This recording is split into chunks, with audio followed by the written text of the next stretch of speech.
Snow stopped at your brow at the peak of our passion in bed. Robert Grant suddenly commented on my waist size. He reached out, gestured at my waist, and quickly ended things. I never noticed before, but your waist is quite thick. Facing my puzzled gaze, Robert Grant silently turned his back to me. Don't overthink it. I'm just too tired from the business trip. I'm not in the mood. But you should make time to lose some weight. A thick waist isn't attractive or healthy. Something felt wrong. While he was asleep, I searched his phone. Everything seemed normal, except for one new photo in the album. The photo was blurry, but I could vaguely make out a new intern from Sterling Enterprises. Early 20s, wearing a Dior suit, outlining a slender waist that could be spanned by a hand. That night, I tossed and turned. I couldn't figure out their relationship. And I couldn't figure out if I should tell him why my waist had grown thicker. Inside my belly, the little life we had hoped for 8 years was growing. Married for 8 years, Robert Grant and I not only had a stable relationship but also an incredibly harmonious sex life. Even after turning 30, he was still incredibly virile. Every night he returned from a business trip, Robert Grant would wear me out until I couldn't get out of bed. I'd call him a dirty old man. He'd say it felt like a second honeymoon. But this time, I wore the lace lingerie Robert Grant liked best, only to be met with his cold back. A woman's intuition told me. Something must have happened during the past 2 weeks he was away. I couldn't resist checking his phone while Robert Grant was asleep. The password hadn't changed, it was still our wedding anniversary. WeChat, Meituan, Taobao, even DingTalk and ride-sharing apps, nothing seemed out of the ordinary. I let out a small sigh of relief. Just as I thought I was overthinking. Gee things. I saw that photo in the phone's album. I had seen the girl before. She was a new intern at Sterling Enterprises, named Jessica. Robert Grant had mentioned her a few times. Each time, he'd smile and praise her excellence. I knew that a few words of praise and a single photo didn't necessarily mean anything. But I also knew that excessive attention often marked the beginning of a relationship. After a night of thinking, I still couldn't find an answer. I got up, ready to go to work. My dark circles were terrible. I reached for some sunglasses to hide them, but Robert Grant suddenly held my hand. These are for Jessica. After saying that, he added, as if trying to justify it, consider it a reward for helping me close the deal while she was on the business trip with me. Giving a $1,000 pair of Dior sunglasses as a reward to an intern? Robert Grant, I never knew you were so generous to your subordinates. Robert Grant's slightly furrowed brow turned into a slight smile. When giving gifts, you have to give what they like. She's fond of this brand. Don't worry about it. I'm doing this to encourage others to learn from her. If everyone under me was this easy to work with, I could leave work earlier and come home to you. His frank attitude left me speechless. It felt like asking any more questions would just make me seem like an unreasonable shrew. But the unease in my heart grew stronger. I had no energy for work. I took a day off and called David, the secretary. After some probing questions, I learned that 3 people went on the business trip. Robert Grant had never been alone with Jessica. There were no inappropriate actions between them either. Mrs. Grant, you know what kind of person Mr. Grant is. He's the most upright person in the whole company. He barely looks at any woman other than you. All the signs seemed to indicate. I was overthinking things. But was that really the case? What about the photo on his phone? Robert Grant was a stickler for details. He wouldn't randomly keep that unappealing photo on his phone without a reason. My heart pounded. I wanted to confront Robert Grant and find out what was going on. But his message came first. Open the door, I have a surprise. Opening the door, David, the secretary, stood there holding the latest LV bag.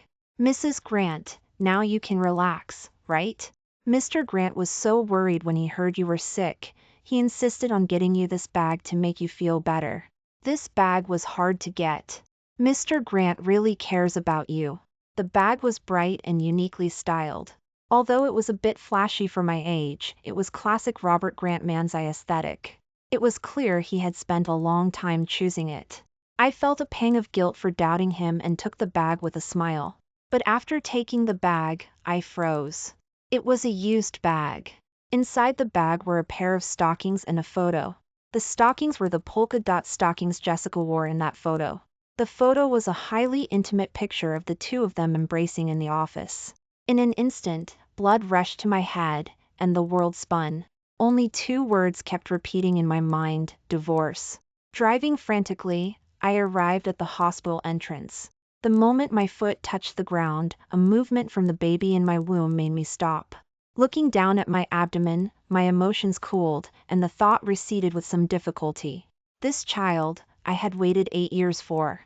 In 9 months, I would be a mother. After thinking for a moment, I closed my eyes, swallowed the emotions surging in my throat, and called Robert Grant. 10 seconds countdown. The child's life or death would be decided by him. The phone rang, and he, who usually answered immediately, was slow to respond this time. 10, 9, 8, 7. I began counting in my heart, my fingers gripping the phone growing stiff. 3, 2, 1. My body went completely cold. Snap! I abruptly hung up the phone. The next second, a black Maybach suddenly sped towards me and crashed into me. Bang! Under the deafening sound, along with the intense pain in my abdomen, I vaguely saw Robert Grant getting out of the passenger seat. He was holding Jessica in his arms and running towards the hospital. Jessica's face was full of tears, appearing delicate and pitiful. "Mr. Grant, what should I do? I hit someone. I don't want to go to jail. If I go to jail, I won't be able to see you anymore." Robert Grant gently kissed her forehead. "Don't be afraid. I'm here. No matter who you hit, I won't let anything happen to you." I watched their retreating backs alone, blood mixed with amniotic fluid pouring out between my legs. The intense abdominal pain spread to my heart. I tried to call out Robert Grant's name, but his eyes were solely on the frightened Jessica, and he heard nothing. By the time I was lifted into the hospital by onlookers, all I could hear was Robert Grant arguing with a doctor. "This pregnant woman's condition is clearly more serious. How can you call all the emergency doctors to your side? What if something happens to the pregnant woman? If something happens, I'll take responsibility. No one is more important than my Jessica. My Jessica." Hearing those 2 words, my heart turned completely cold. At that moment, a nurse suddenly shouted, "It's bad! This pregnant woman shows signs of heavy bleeding. If we delay any longer, the baby won't be saved." But Robert Grant, seemingly oblivious, directly closed the emergency room door. He had personally sealed the last chance for the child in my belly. I let out a bitter laugh and closed my eyes. "No need to save it. Let's terminate." The nurse looked through my medical chart with reluctance. "Are you sure? You've waited so long for this." What I wanted was the crystallization of my love with Robert Grant, not a child born from lies and betrayal. Gathering my last bit of strength, I signed the consent form. When I woke up, the child I had longed for day and night had become a blurry mass of flesh and blood. The precious baby I had cherished for 8 years died like this, in betrayal. My heart ached until it was numb. A nurse came over to ask how I wanted to dispose of the fetus. I suddenly remembered the countless nights Robert Grant had stroked my belly with such hope. Since he wanted a child so much, then I would give him the child, along with his freedom. After the surgery, I contacted a lawyer to prepare the divorce agreement. As I walked out of the hospital entrance, holding the box containing the fetus, I saw 2 familiar figures at the coffee shop across the street. Robert Grant, who was a clean freak, was eating cake fed to him by Jessica. 1 bite for him, 1 for her. It was as natural as a couple in love. Upon seeing me, Robert Grant immediately let go of Jessica's hand. "Sarah, what are you doing here? You look so pale. Are you still sick?" He reached out to touch my forehead, and a sweet, cloying perfume scent drifted over. I turned my head away, gesturing to the box in my hand. "Our wedding anniversary is coming up. I came to get a gift for you." Robert Grant subtly relaxed, reaching out to take it. "My wife is the best. What wonderful thing did you get for me?" "It's a surprise. You'll find out on our anniversary. Robert Grant kept insisting on seeing it early. Jessica, standing nearby, suddenly chimed in. Mr. Grant is so good to Mrs. Grant. I wish I could find a husband like that. I stared at Jessica and sneered. Are you looking for one, or stealing one? She nervously hid behind Robert Grant, like a startled rabbit. Before you steal someone else's husband, at least do our own job properly. Have you prepared lunch for Mr. Grant and me? Jessica stood still, tears welling up in her eyes. What, I can't even order an intern around? Or are you only good at serving men? She clutched Robert Grant's sleeve, her expression defiant. I'm Mr. Grant's intern assistant, not your slave. Robert Grant frowned and pulled her back to her seat. He said calmly, she was just in a car accident and got hurt. Don't make things difficult for a young girl. I'll go get lunch for you. With that, Jessica showed a victorious smile. She draped Robert Grant's jacket over her shoulders and leaned back in the chair, looking every bit like the mistress of the house. See? Mr. Grant truly cares about me. Oh, by the way, did you get the gift? Are you happy with it? She took out her phone and showed me photo after photo. He's very good to me, very generous. Any bag or jewelry you have, if I ask, he'll buy me the exact same one. Guess if the one you received was a mistake, or if Mr. Grant did it on purpose. Guess again, now that he has young and beautiful me by his side, how long do you think you'll keep your position as Mrs. Grant? I folded my arms, coolly observing Jessica's solo performance. Too young. Empty-headed, thinking she could conquer the world by selling her looks. She didn't know that with Robert Grant and me, our relationship was bound by emotion and intertwined interests. As long as I didn't speak up, he would never divorce me. No matter how thin her waist, no matter how young her face, they couldn't shake my position. And if I wanted to deal with her, I had 1,000 ways to do it without lifting a finger myself. Young girls are always impatient. I hadn't even done anything yet.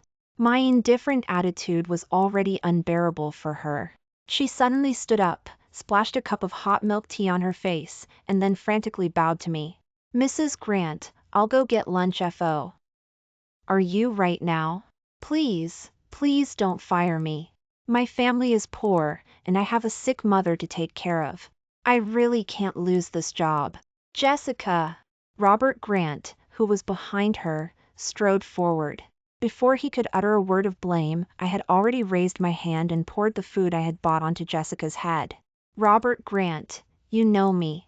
If I truly wanted to do something to your little mistress, she wouldn't even have a chance to beg for mercy. Robert Grant frowned. Sarah, there's really nothing going on between me and Jessica. Even now, he was still calling her Jessica. Habit had truly become second nature.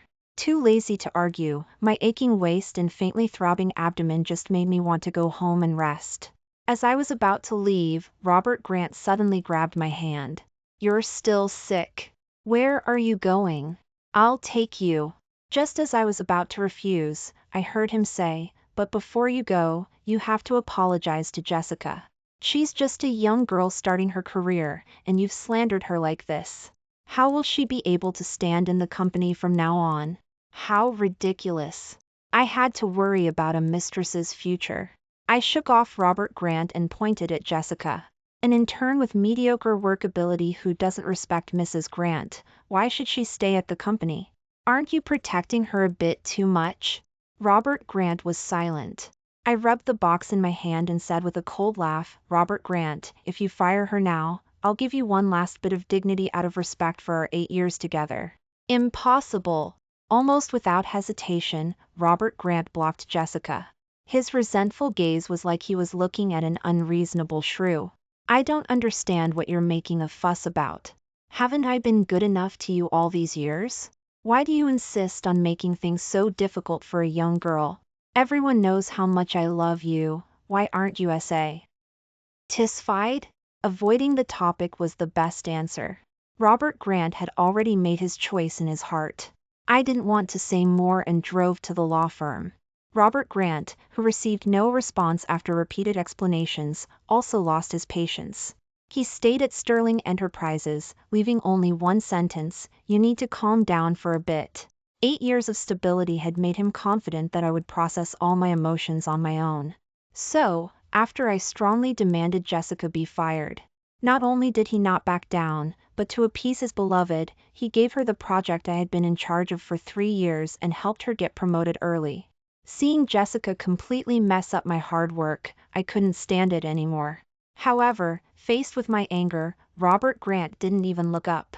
Jessica is a very capable employee. Keeping her is for the better development of the company. Buying her bags and shoes is also for the company? David has been with you for so many years, how come I never see you take him shopping? He flipped through a file and said indifferently, "If that's how you want to think, I can't help it. In our 8 years of marriage, I have always upheld my principles and never done anything to betray you. My relationship with Jessica is obvious to everyone at Sterling Enterprises. If you don't believe what I say, you can ask anyone." I took a deep breath. "Okay, since you can't help it, I'll handle it myself." As I left the office, Jessica, wearing a form-fitting suit, walked towards me. She smiled smugly. "Mrs. Grant, is there anything I can do for you?" "Oh, wait. I'm not only a full-time employee now, but also the head of the new project. You have no right to order me around, much less fire me." I returned a gentle smile. Undeserved power brings disaster. Some things, even the trash I throw away, are not something you can handle. The Cold War continued. Robert Grant still stayed at Sterling Enterprises, only sending many gifts through David, the secretary. David repeatedly tried to persuade me. "Mrs. Grant, there's really nothing going on between Mr. Grant and Jessica. We all know his heart is only with you." I saw Mr. Grant looking at your photo in the office several times, sighing sadly. I remained unmoved. Until the night before our anniversary, Robert Grant came back. He hugged me from behind, his voice slightly choked. "Sarah, please don't be angry anymore. Tomorrow is our wedding anniversary, and I don't want such an important day to be spent arguing." I softly hummed in response. The invitations had been sent out early. How could he, someone so concerned with appearances, let people see a joke? That night, Robert Grant held my hand as we slept, refusing to let go for a moment. At dawn, he got up in a hurry. "I have some urgent matters to attend to. David will pick you up and take you to the ballroom once I'm done." He kissed my forehead and left in a rush. Before, I would have thought Robert Grant was going ahead to set things up, preparing a surprise for me. But now, I looked down at the video Jessica had sent me. "Your husband has to spend your wedding anniversary morning with me first. You're really pathetic." I clicked on the video. It was the day before Jessica's promotion. Drunk, the two of them were pouring their hearts out in the office. Half-dressed, she hugged Robert Grant. "I'll give myself to you. Please let me stay by your side." The hand around her waist tightened, and Robert Grant whispered yes. Robert Grant broke his promise. He hadn't upheld the boundaries of marriage, nor the boundaries of his profession. I forwarded the video to my lawyer and told him to proceed with the plan. As for myself, I bought a plane ticket to travel abroad and clear my head. After tonight, let the floodwaters rise, it would have nothing to do with me. The banquet began, and guests arrived one after another, but Sarah was nowhere to be seen. Robert Grant felt a strange unease in his heart. He wanted to call Sarah, but he saw a strange man walking towards him. "Mr. Grant, this is a gift Mrs. Grant prepared for you. Please open it yourself." Those around them chuckled. Mr. Grant and Mrs. Grant have such a good relationship. Even after all these years, they're still exchanging surprises. Everyone knows Mr. Grant is the model husband. If I were Mrs. Grant, I'd be completely devoted to him too. The feeling of unease was replaced by joy. Robert Grant smiled and stepped forward, opening the box. At the same time, the big screen lit up, and Jessica's moans came from the dim screen. Everyone looked at the screen in shock. Only Robert Grant, staring at the contents of the box, turned deathly pale. The smile on his face vanished the moment he opened the box. The murmurs of the guests nearby couldn't attract his attention either. He stared intently at the box. Inside wasn't a surprise, but a tiny fetus and a signed divorce agreement. The divorce agreement clearly stated that the 3-month-old child's pregnancy was terminated due to a car collision. Robert Grant suddenly remembered running into Sarah outside the hospital that day. She was holding that very box. Car collision, miscarriage. A suffocating feeling washed over him. The terrifying thought hadn't fully formed yet. The big screen suddenly switched to a new scene. It was surveillance footage from near the hospital from not long ago. The footage clearly showed Jessica, distracted by talking to Robert Grant, hitting a pregnant woman on the roadside. After the accident, the two of them not only failed to send the pregnant woman to the hospital promptly, they also caused a scene at the hospital, resulting in the pregnant woman missing the optimal time for emergency treatment. Instantly, there was an uproar in the room. Oh my God, is this all true? How could Mr. Grant be this kind of person? He always seemed to have such a good relationship with his wife. He actually cheated? You really can't judge a book by its cover. That mistress, isn't she the new secretary next to Mr. Grant? To bring the mistress so openly, isn't that treating the wife as nothing? Mrs. Grant is so pitiful. The noisy murmurs around him gathered into a giant hammer, hitting Robert Grant's head over and over. His temples throbbed violently, and his head felt like it was about to explode. Not just because of the irritation of facing the police, but more importantly, this time, he clearly saw the face of the miscarried pregnant woman, Sarah. Around her neck, she was wearing the religious pendant they had gotten from a church while hoping for a child. Robert Grant remembered how sincerely and hopefully he had hung the pendant around Sarah's neck back then. Marrying you is the luckiest thing that's ever happened to me. If we could just have a child, then my life would be truly complete, with no regrets even in death. Later, after being diagnosed with low sperm count, Robert Grant had gradually given up on the idea.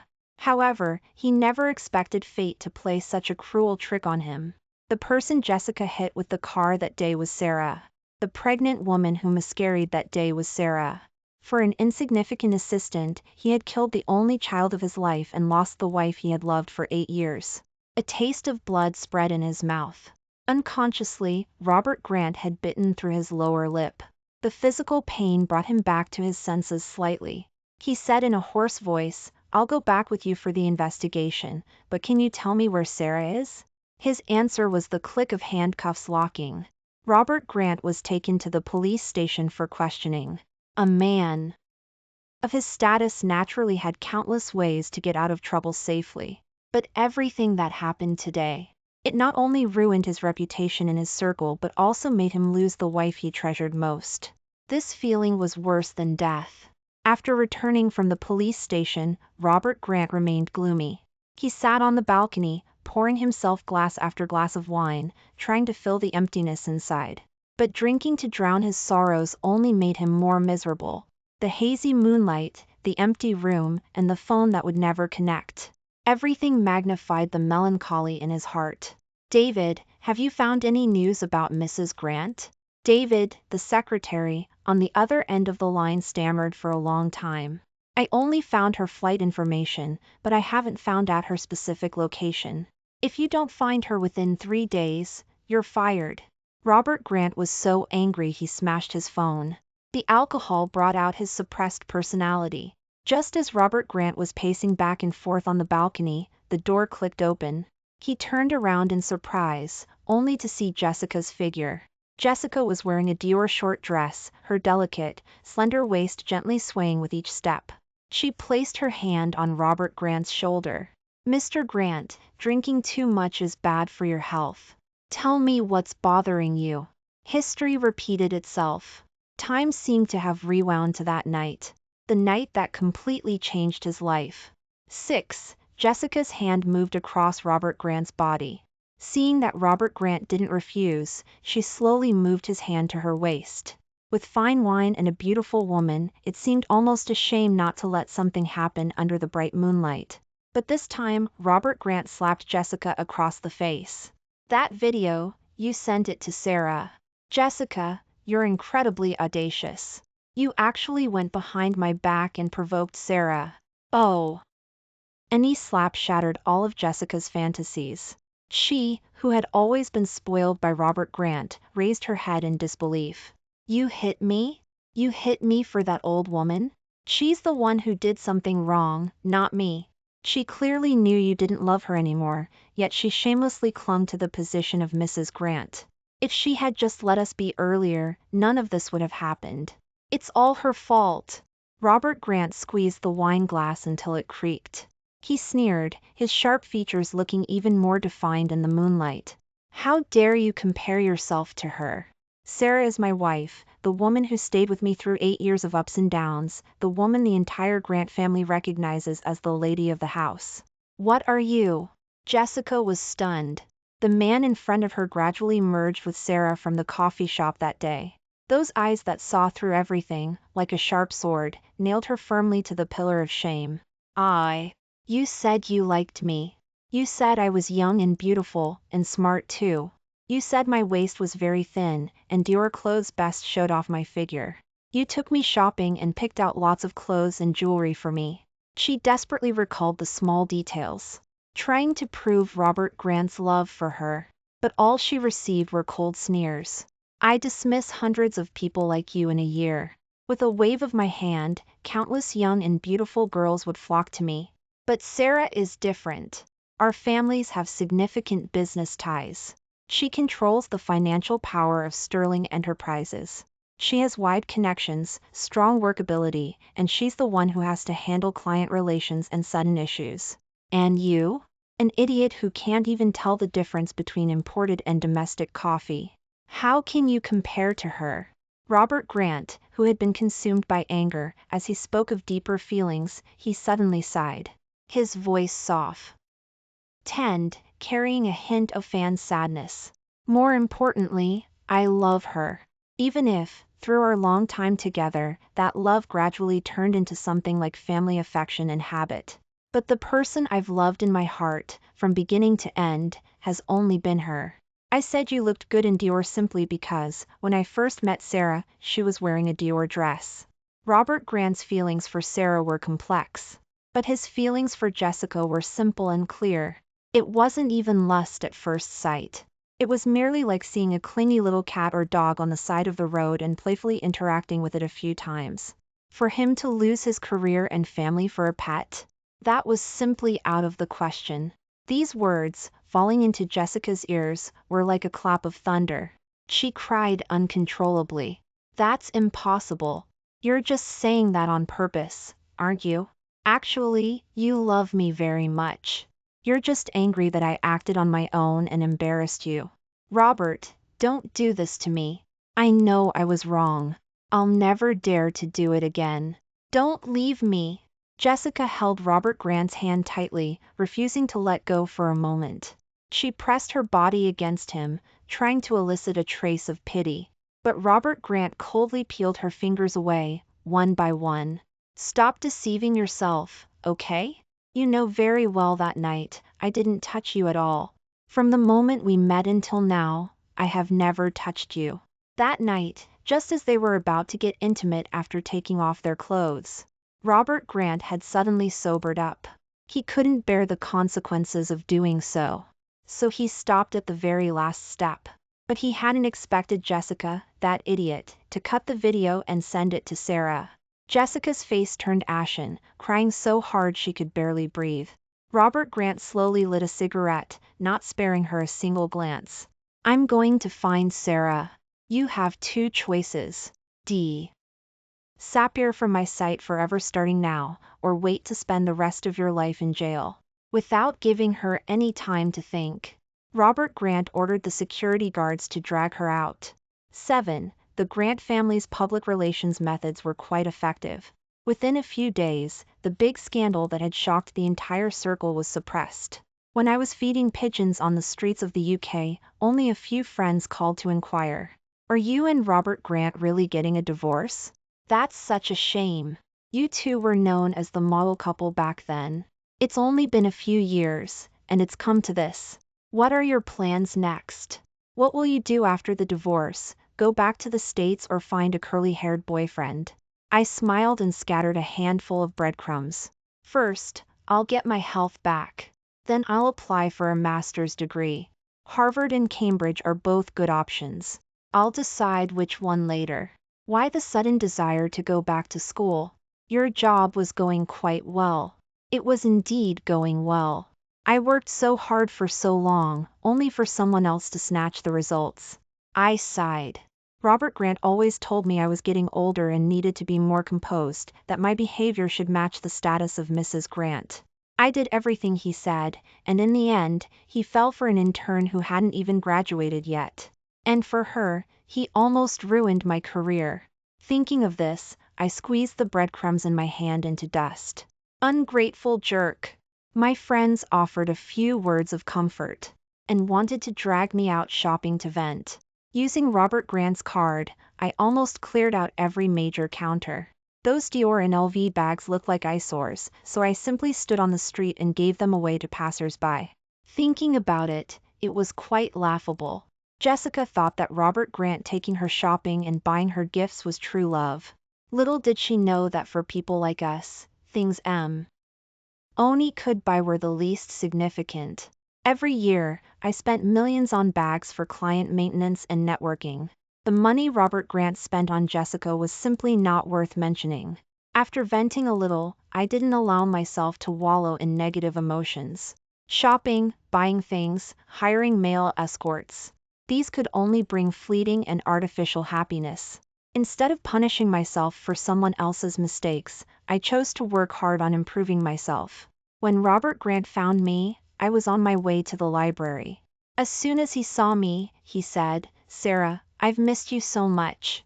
You don't know how hard I looked for you." I waved my hand, stopping whatever Robert Grant was about to say next. "What's so hard for you?" "First class all the way, 5-star hotel upon arrival. The one who's really had it hard is David, the secretary, who's been running around and got yelled at like a dog by you. If you were even a tenth as lenient with him as you are with Jessica, he wouldn't have to call me in the middle of the night crying." He froze for a moment. "But I really did miss you. Thinking about not knowing where you were felt like a knife twisting in my heart. I was afraid you weren't doing well, afraid you were in danger. Sarah, we finally meet again. Can we find somewhere to talk properly?" I chuckled slightly, tinged with mockery. "Robert Grant, you're too self-important. I'm traveling and clearing my head, not throwing a tantrum and disappearing. My friends and family all know where I am. They just despise what you did and refuse to tell you." Hearing my blunt honesty, Robert Grant's face grew paler and paler. After a long pause, he showed a bitter smile. "I haven't seen you like this in a long time. Just like when I first met you, sharp-tongued and confident. When I met Robert Grant, I wasn't much older than Jessica. Young and loved to look good, spoiled by my family. I lived how ever made me happy each day. I met Robert Grant through an arranged meeting. He came from the most prominent family and had impeccable upbringing. He was upright and gentle. He was almost every woman's ideal catch. When such a man pursued me, I couldn't help but fall for him. I had seen many playboys and many couples who maintained polite facades for the sake of interest. Having mistresses, raising illegitimate children, these weren't uncommon. My friends often said, no man is any good. But 8 years of living together, of meticulous companionship and care, it made me think that Robert Grant would be the exception. Unfortunately, he disappointed me. As if sensing my thoughts, Robert Grant eagerly explained, "Sarah, the video you received isn't the whole story. That night, I didn't sleep with Jessica." I sneered. "Is emotional infidelity and physical infidelity not both cheating?" 8. How is that the same thing?" Robert Grant was getting agitated. "I kept my principles, I kept my promises to you. Why won't you forgive me? I've done better than most men. So many people can choose to forgive, why can't you?" My hand unconsciously went to my lower abdomen. A complex sadness welled up in my heart. "Because of your betrayal, our child died. When you called away all the doctors for Jessica. When you shielded her behind you in front of me. When you gave her the project I was in charge of for 3 years to make her happy. When you were tightly embracing and pouring your hearts out naked in the office, Did you think about your principles? Did you think about the promises you made to me? What stood between Robert Grant and me wasn't just betrayal. It was also a child who should have been born happy. I looked at Robert Grant with indifference. You know I'm not a parasite clinging to you. I don't need to swallow my pride just to survive. The moment you started having feelings for Jessica, there was no future for us. I don't want to, and I can't live a life of endless suspicion and doubt. That night, Robert Grant didn't sleep with Jessica. It wasn't that he didn't want to, it was that the circumstances didn't allow it. He weighed the pros and cons and chose to give up. Therefore, I would never forgive a cowardly and calculating man. Robert Grant pressed his lips together tightly, looking at me without a word. He was suppressing his emotions, but the surging love and regret still overflowed from his eyes. With a sigh, Robert Grant conceded. I'll sign the divorce agreement. I'll also give you some compensation regarding the assets. I only have one request. Can you stay with me for a few more days? Don't leave me so suddenly. I can't bear this feeling of being caught off guard.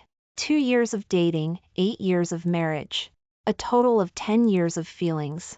Robert Grant and I were already closely connected, used to each other's presence. Separating felt like being skinned and having bones removed. It was bound to hurt. I took a deep breath. Robert Grant, I went through this too. When I suddenly learned of your betrayal, I was also heartbroken. Remember, the person who made the mistake has no right to make any demands. After a long silence, he nodded and said, okay. The next morning, after signing the divorce agreement, Robert Grant took the earliest flight back to the States. Both he and I were past the age of doing anything for love. He had his career, and I had my future. Clinging on wasn't his style. Accepting fate wasn't mine. Our best outcome was a complete separation. Robert Grant was an excellent businessman. He knew how to calculate gains and losses. A brief emotional breakdown wouldn't affect his planned life. The 30-day waiting period passed quickly. During this time, Robert Grant didn't contact me proactively. Point for some work handover and asset handling issues. On the agreed date, I returned to the States to finalize the divorce procedures. Robert Grant looked like he had lost a lot of weight. He handed me the divorce certificate. Jessica is in prison. She's been charged with intentional homicide and probably won't get out in this lifetime. I nodded. As I was about to leave, he called out to me again. Sarah, will we see each other again? As friends, or as strangers? His voice was choked with tears. Uncharacteristically, he lost control in front of me. Whether you believe it or not, I truly love you. The 10 years I spent with you were the happiest time of my life. The reason I was attracted to Jessica was also because she reminded me a bit of you when you were younger. I tried every way to find excuses to contact you, just to hear your voice again. Sarah, I don't want to lose you. I didn't answer, nor did I look back.